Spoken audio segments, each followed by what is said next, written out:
Most homemade cheeses taste like, well, cheese. And that's great. Plain cheese is straightforward and very, very classy. But sometimes you want to transform a cheese into something that actually surprises people. That's exactly what happened when I made this cheese. The taste blew everyone away. In this video, I'm going to show you the simple method to create this surprising, unforgettable, and wildly delicious cheese right in your own kitchen. This was like a party inside a cheese. So good. Now for the base, I am using a higher temperature cheese than normal. It's kind of like an Alpine style cheese. So for the first stage of making the cheese, where you culture and condition the milk, you need to do a couple things right off the bat. First, you need to heat the milk to 98 degrees Fahrenheit. This is a little higher than normal, and I lost track of time when I was heating mine and it shot up. 98, shoot, 101, 102. Okay, that heat is going off, but it's totally fine. Just aim for about 98 degrees. And then the second thing you need to do is get the culture into the milk right away. For this cheese, I'm using a mix of miso and thermophilic cultures. So I'm using clabber for my mesophilic culture and yogurt for my thermophilic culture. I talk about all this in the Foundations of Cheesemaking doc I made, which you can get the link below. I added the cultures to the pot before I added the milk, so as soon as the milk was added, the culturing process began. Put a little bit in here. So once the cultures are in the milk, now you're ready for the second stage of cheese making, which is where you add the rennet. It's 1 teaspoon of rennet diluted with a little bit of water, added to the pot of milk. And now comes the fun part. While the milk is coagulating, prep your special ingredients. You've got dried tomatoes, granulated garlic, red pepper flakes, and cumin seed. For the dried tomatoes, do not use an oil-based dried tomatoes. These need to actually be dried tomatoes. And I recommend that you do this yourself. You can get any old tomato and just dry it in the oven. My tomatoes are just basic Romas from my garden that I dehydrated in our food dehydrator. And you just crumble them up or chop them up to get about 3/4 cup of tomatoes. You do want to make these tomatoes fairly small, because if you have big chunks of tomatoes, when they rehydrate, they will get a little bit unwieldy and could create cracks in the cheese. So just chop them up a little bit smaller. This is too big. You want them to be like this size. Combine the dried tomatoes, 1, the red pepper flakes, 2, 4, and I'm gonna add 1 more for good measure because I like pepper, 5. And the cumin seed, 1, 4. Just enough water to cover. Bring it to a boil and then let it simmer for about 5 minutes. The boiling process helps to soften these so that they do not hurt your teeth. They're chewy and nubbly in the final cheese. They don't crunch. It smells so good. A little bit spicy. I don't worry too much about the length of time. Just make sure it's good and hot. That will kill off whatever bad stuff you have there. Now here's one thing. If you do this step of boiling the ingredients before you start making your cheese, you can add the water that you drain off to the milk, either before you add the cultures or after you add the cultures. This adds a little bit more flavor to the cheese and infiltrates it. It's an optional step. I wasn't ready in time, so alas, alack, this does not get added. I made a chili though. We're gonna have that for supper tonight. I'm just gonna add this to the chili. Oh my gosh, this kitchen smells amazing right now. My whole nose is filled with delicious, spicy, tomatoey smells. So now I'm gonna add the garlic, just 1 teaspoon. And I want to stir it all in so that I get this incorporated when I add it to the cheese at the end. And that's it. That's ready to go. So just let this cool while I do the rest. Yep, we are ready to go. Once you have a clean break, then you stir up the curds. I just use my hands. It's the best part. There's no need to use a stirring utensil. Just break up the curds with your fingers into small pieces. Because it is a higher temp cheese, it sets up much more firmly, much quicker. It's quite warm. It's way too full. I'm not done, but I'm gonna pause for a second so I can scoop out some of this whey so I don't keep splashing.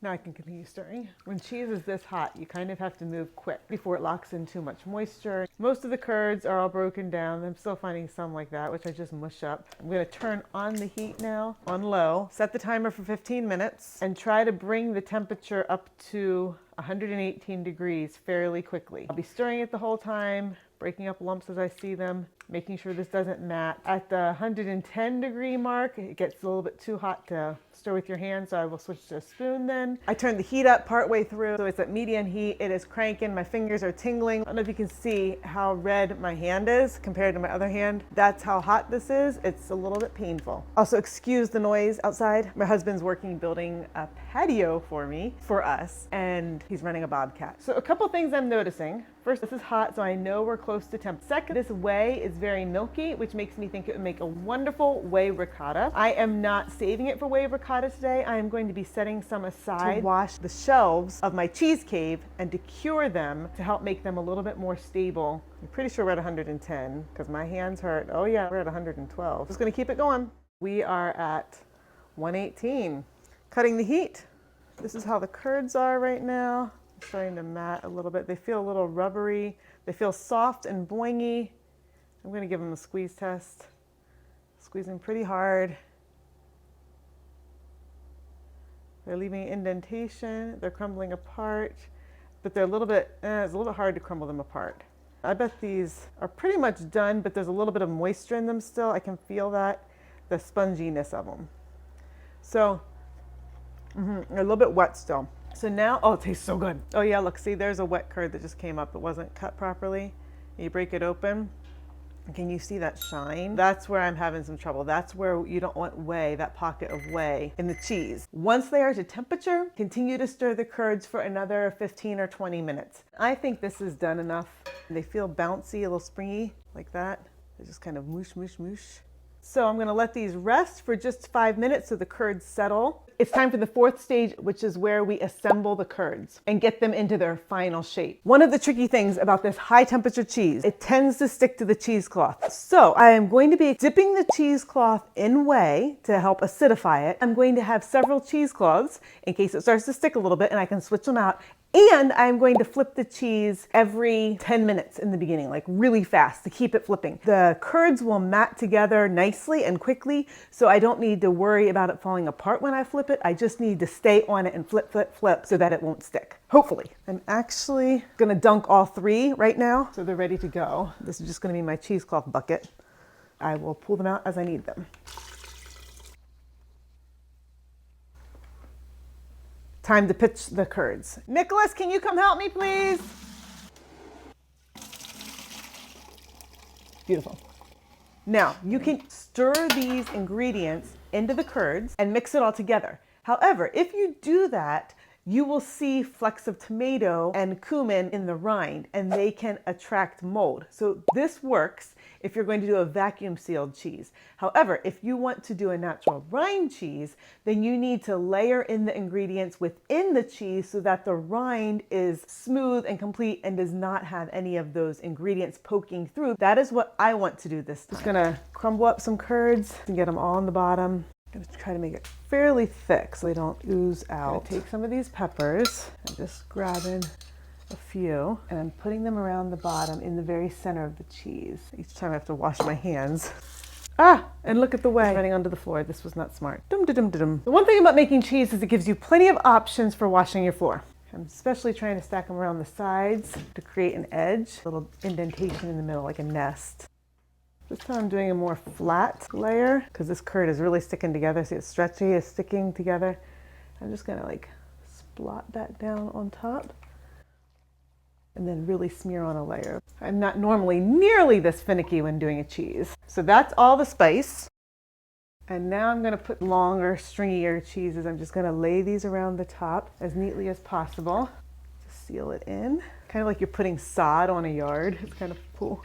So the top is covered up. So now I'm going to take out this thing and I'm going to transfer this over to here.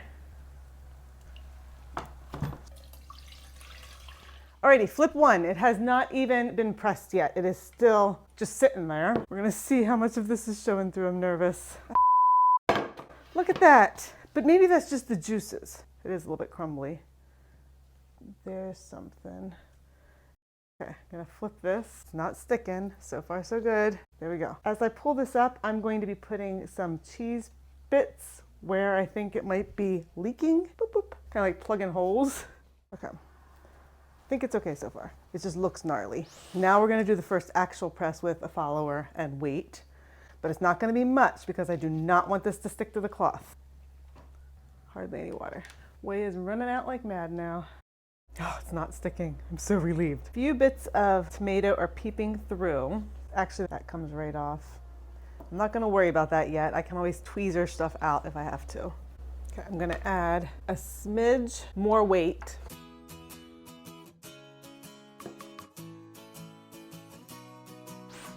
I'm gonna keep it at the same pressure and let it go for a half hour this time.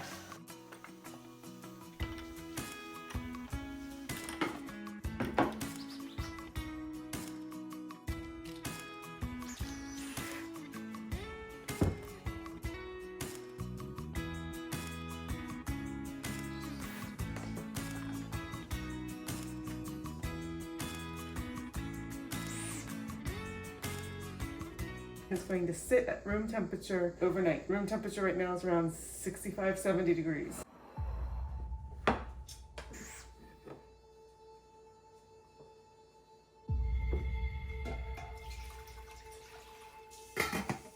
I forgot to weigh it, so I'm gonna weigh it real quick just to see where we're at.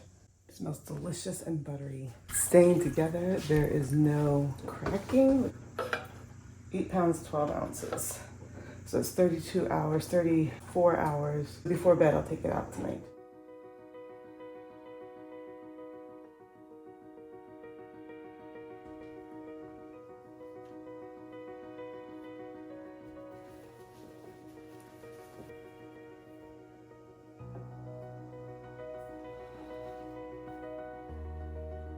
Now we have arrived at the final stage of making this cheese, the maturing process. This is where the cheese develops its complex flavor.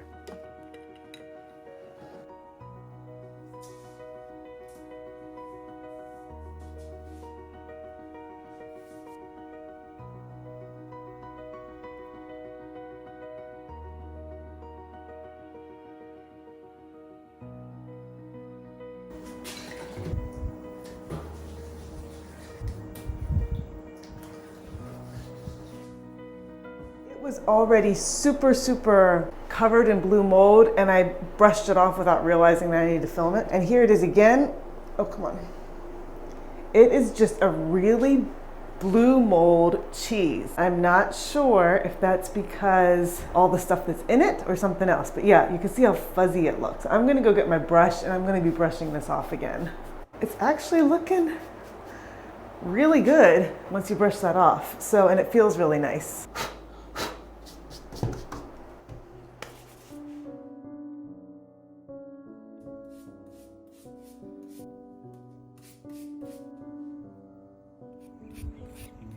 All my cheeses are getting this red look right there. I'm not sure what that's about.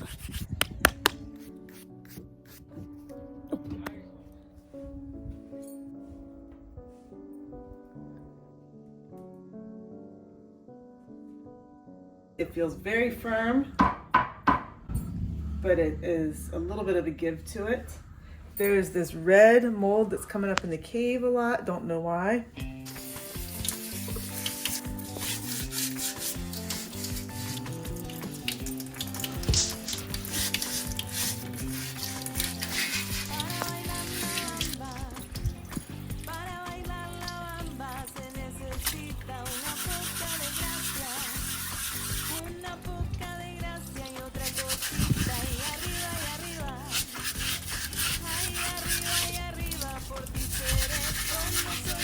That's the one spot where seed was showing through.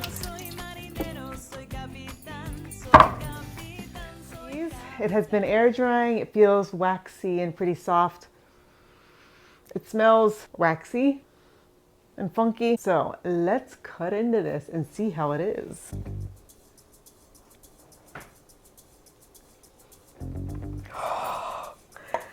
Look at that. That is gorgeous. Oh my word, the tomato smell just hits you in the face. It's like opening up a smell package. Oh, that smells amazing. I smell the garlic, I smell the cumin. It's ridiculously delicious. Oh, this is so fantastic. Look, I think I cut through that piece of cumin that was popped out.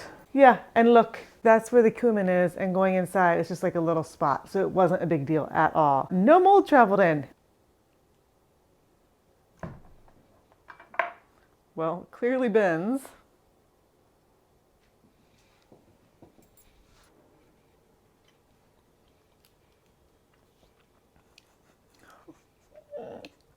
So good.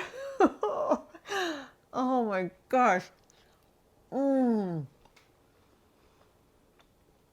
Oh my gosh. Everything goes together so well. It is good level of salt. There's cumin. It's not too strong. There's hot pepper. There's some heat, but it's not strong. You get the tomatoey sweetness. There's a hint of garlic. Let me taste the rind. That was just cheese, I think. I don't even taste anything on the rind. Holy heck. This one's fun. This one's like a party inside of cheese. Oh! Should we melt it over some tortilla chips to see how it is like salsa? All right, let's microwave this, baby. Oh, it is melt fast. You don't need salsa with this. And the heat comes out when you melt it. It tastes a little spicier. So what I'm gonna do now is just cut this cheese into wedges and vac pack it, and we will have ourselves some delicious salsa cheese for these long evenings. Now, if you're excited to try this cheese, but you still feel a little bit unsure, like you're new to cheese making or you're not exactly sure of all the proper cheese making terms, then watch this video next because it simplifies the whole process. So it feels more doable, especially for beginning cheesemakers. Because the truth is, you absolutely can make your own cheese. Happy milk slinging. Yeah. You can do this. You should do this. You want to do this. So good.